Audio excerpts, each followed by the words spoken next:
Egypt के pyramids को जिन्होंने भी बनवाया था, आपको ये बात जानकर हैरानी होगी कि उनको कैसे भी करके हमारे अर्थ का एक्यूरेट साइज मालूम था। जी हाँ, आपने बिल्कुल सही सुना। यह कोई हवाई बात नहीं है, बल्कि पिरामिड्स के साइज को केयरफुली देखने और समझने पर मालूम पड़ता है कि इसको बनाने वाले 4500 साल या उससे भी पहले अर्थ का एक्यूरेट साइज अच्छी तरह से वाकिफ थे।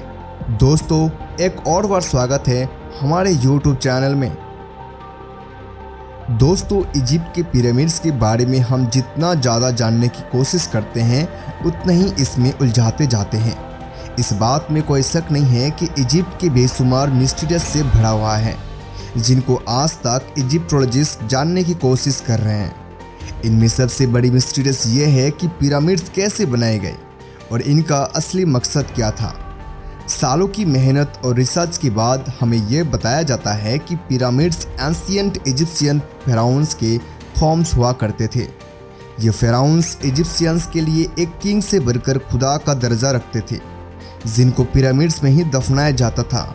लेकिन असल में आज तक इजिप्टोलॉजिस्ट और आर्कियोलॉजिस्ट को पिरामिड्स में से किसी भी एक फेराउन की ममी नहीं मिली, बल्कि कहीं भी किसी भी पिरामिड से आज तक कोई ममी मिलने का एविडेंस नहीं मिला है। हमारे पास जिस चीज़ का एविडेंस है वो ये है कि the great pyramid 23 lakh limestone का ब्लॉक्स की मदद से बनाया गया था। एक एक ब्लॉक करीब एक हाथी के वेट जितना भारी है। इसकी बेस तकरीबन 13 एकड़ पर फैली हुई है और इसकी हाइट 481 फीट तक। हमें यह भी देखने को मिलता है कि इन तीनों पिरामिड्स की ईस्टर्न और वेस्टर्न वॉल्स बिल्कुल सीधी नॉर्थ पोल की तरफ जाती हैं। इतने बड़े स्ट्रक्चर को हजारों साल पहले आजकल के मॉडर्न कैंपस जितनी एक्यूरेसी के नॉर्थ पोल की डायरेक्शन में भी सीधा खड़ा किया गया था। ये वो सबूत है जो आज भी हमें देखने को मिलते हैं। सिर्फ इतना ही नहीं, बल्कि पिरामिड्स को बेस का लेवल 0.75 इंच जितना एक्यूरेट है। अगर आप में से कोई इंजीनियर हैं तो आपको ये अच्छी तरह से मालूम होगा कि 3 एकड़ जितना एरिया का इतना एक्यूरेट लेवल आज के मॉडर्न लेज़र लेवलिंग सिस्टम के ज़रिए ही हासिल किया जा सकता है। हमारे पास इस चीज़ का भी एविडेंस है कि पिरामिड्स की चारों साइड वॉल्स, जिनको 5 टन वजनी स्टोन्स ब्लॉक रखकर एक खास एंगल से खड़ा किया गया था। इन चारों की लंबाई एग्जैक्टली 230 मीटर है। अगर इन चारों में से कोई डिफरेंट है तो वो 2 इंच से ज़्यादा नहीं है। यानी ये वॉल्स एक दूसरे के मुकाबले में 99.98% एक्यूरेट है। बात अभी तक यहाँ खत्म नहीं हुई। जिन लोगों ने भी ग्रेट पिरामिड्स बनाया था, उनको हजारों साल पहले ही अर्थ का साइज अच्छी तरह से मालूम था। जी हाँ, ये पॉइंट गौर से सुनिएगा। आपको मालूम है कि विंटर सीजन में दिन छोटे और रात बड़े हो जाते हैं। इसकी बिल्कुल ही ऑपोजिट समर्स में पाया जाता है, जिसमें रात छोटे होते हैं, दिन बड़े हो जाते हैं। लेकिन साल में सिर्फ 2 दिन ऐसे होते हैं जिसमें रात और दिन दोनों एक जितने ही होते हैं। एक होता है 21 मार्च और दूसरा दिन होता है 22 सितंबर। इन दोनों दिनों में सन इक्वेटर के बिल्कुल सेंटर में होता है, जैसे कि आप इस फोटो में भी देख सकते हैं।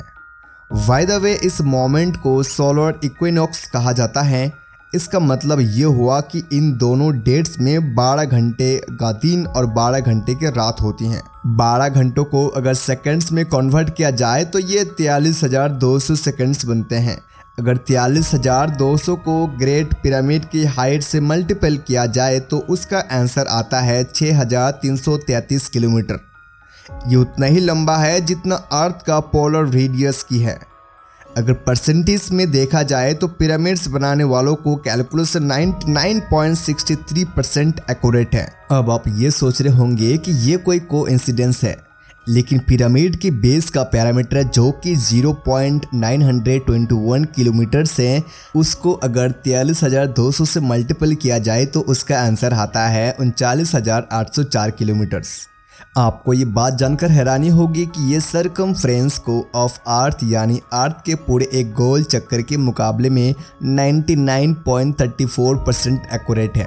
कोइंसिडेंस तो एक मर्तबा होता है, लेकिन 99% से भी ज़्यादा एक्यूरेट रिजल्ट वो भी 2 मर्तबा आना हमें से गहरी सोच में डाल देता है। कई लोगों का अभी भी मानना है कि ये महज सिर्फ एक इत्तेफाक है, लेकिन जैसा कि अभी हमने जाना कि 43,200 जिसका ताल्लुक सोलर इक्विनोक्स से है, ये एक और जगह पर भी अपना सबूत दे रहा है।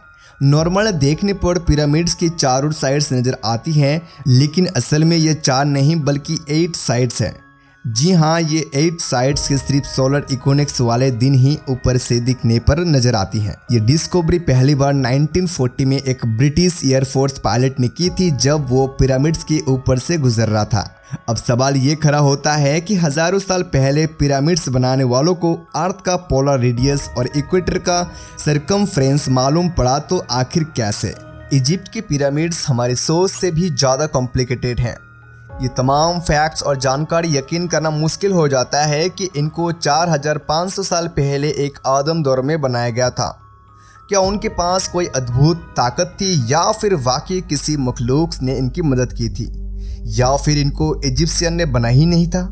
Graham Hancock fingerprints of the God के ऑथर हैं। इन्होंने पिरामिड्स के ओरियन कॉन्स्टेलेशंस के 3 स्टार के साथ लिंक करने की थ्योरी दी थी। इस थ्योरी के मुताबिक गीज़ा पिरामिड्स की पोजीशंस ओरियन कॉन्स्टेलेशन के 3 स्टार से एग्जैक्टली मैच करती थी।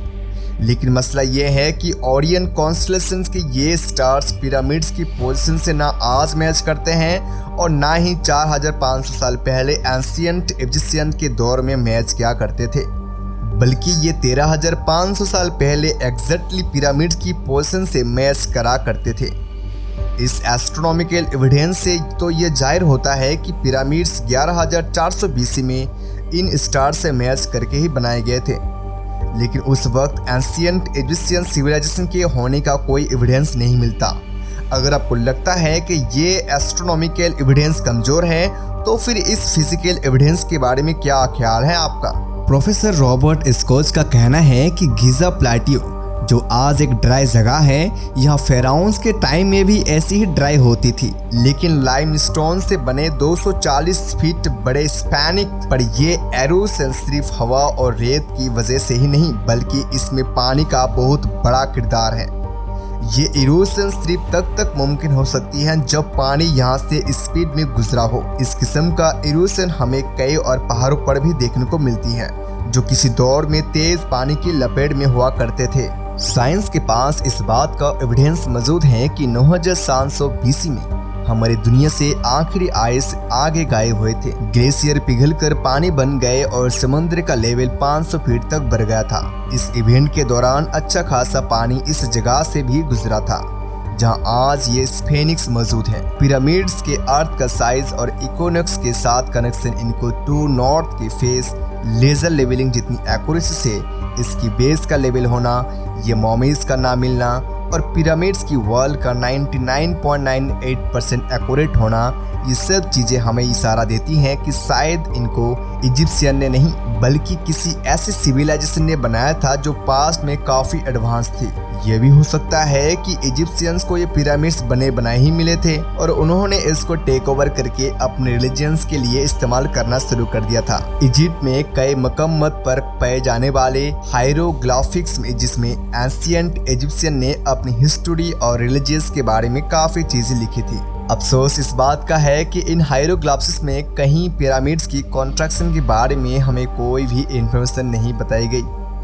अब इन सब में कितनी सच्चाई है, जैसे जैसे करके साइंस तरक्की करेगी वैसे वैसे हमको एक ना एक दिन सच्चे सामने आ ही जाएगा। वैसे अगर आपको वीडियो अच्छा लगे हैं तो वीडियो को लाइक कर देना, चैनल को सब्सक्राइब नहीं किए हैं तो अभी चैनल को सब्सक्राइब कर देना। वाकई वीडियो देखने के लिए आपका तहे दिल से धन्यवाद।